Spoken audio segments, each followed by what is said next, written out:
this CD, Jimmy Heat. Oh, okay. We can do all those. We'll do our best. When this CD came out in 1992, I had never heard the original Jimmy Heat music. It was kind of strange because I was working part-time at a grocery store in Taylor called Quickway Grocery. Jimmy Heat drowned in 1977, and his widow, there was no reason that she had to work, but she needed something to do. And so she worked part-time at this grocery store, the same place that I worked, Quickway Grocery. And they sold some Jimmy Heat albums there, but it was the stuff that Jimmy Heat recorded later, and so it didn't have Perk Williams on there. And then a record dealer friend of mine said that this German company, Bear Family Records, is coming out with this CD.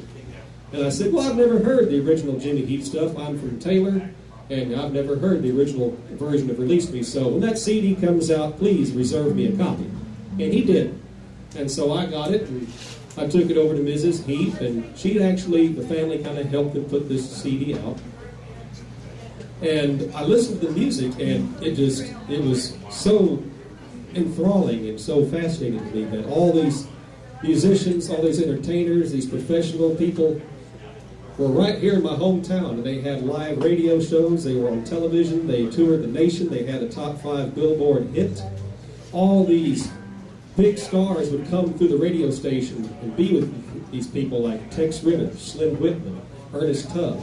Well, even Jimmy Grabowski here has played behind several of those people as we speak. We could probably do a Jimmy Grabowski tribute too. Need to tell him about the time he had to ride in Tex Ritter's horse trailer. But but be that as it may, I was introduced to the world of Jimmy Heat music, and I took the CD, and Mrs. Heat was kind enough to tell me where all the musicians that played on those records lived. At that time, they were all still alive except for Jimmy.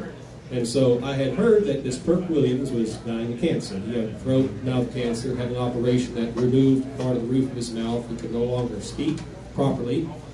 And the radiation treatments, they left him unable to have saliva, left him unable to eat solid food. He was existing on impure milk.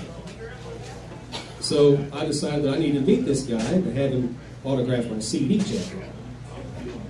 And so I drove over here to Crispin, Texas. Never had been here before in my entire life. Just drove straight up to his house. It was easy to identify because he had a big mailbox out front, and somebody in, I think it was a pink marker, had wrote Perk on the side of the mailbox, so I knew I was in the right place.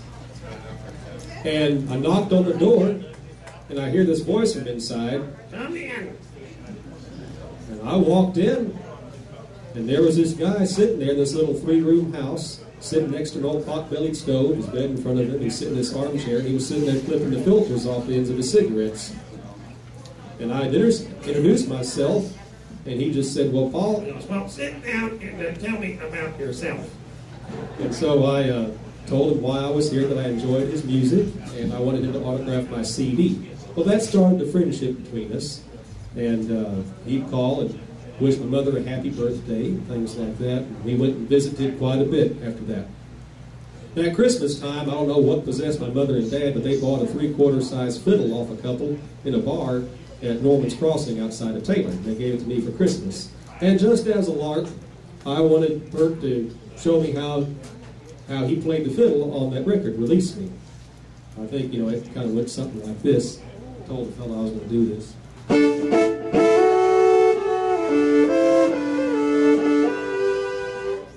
I wanted him to show me how to do that.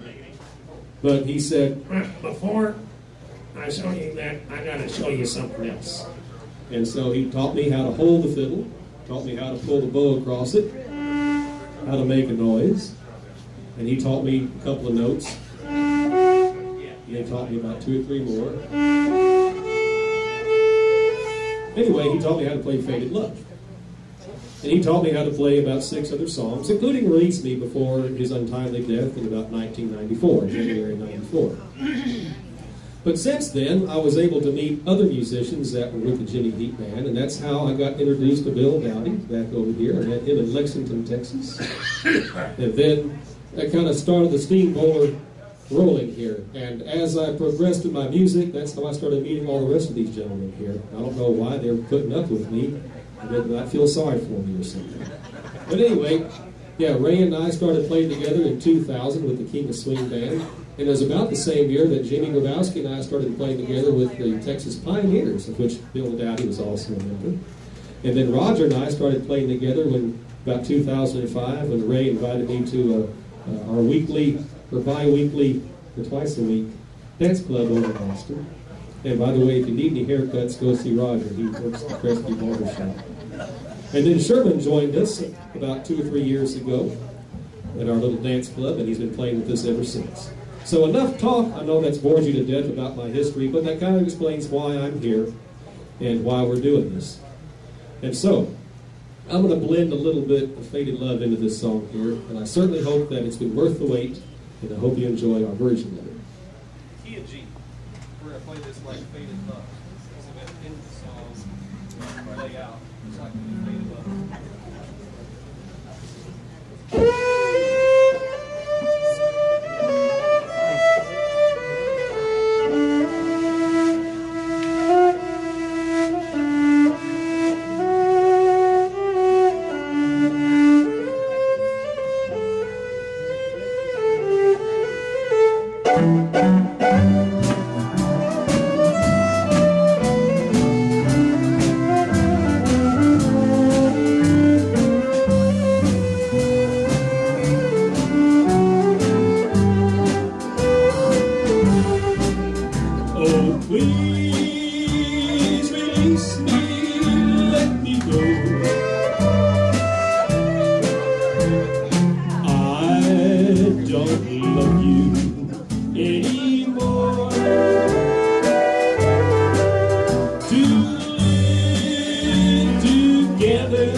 together is a sin. Release me and let me love again.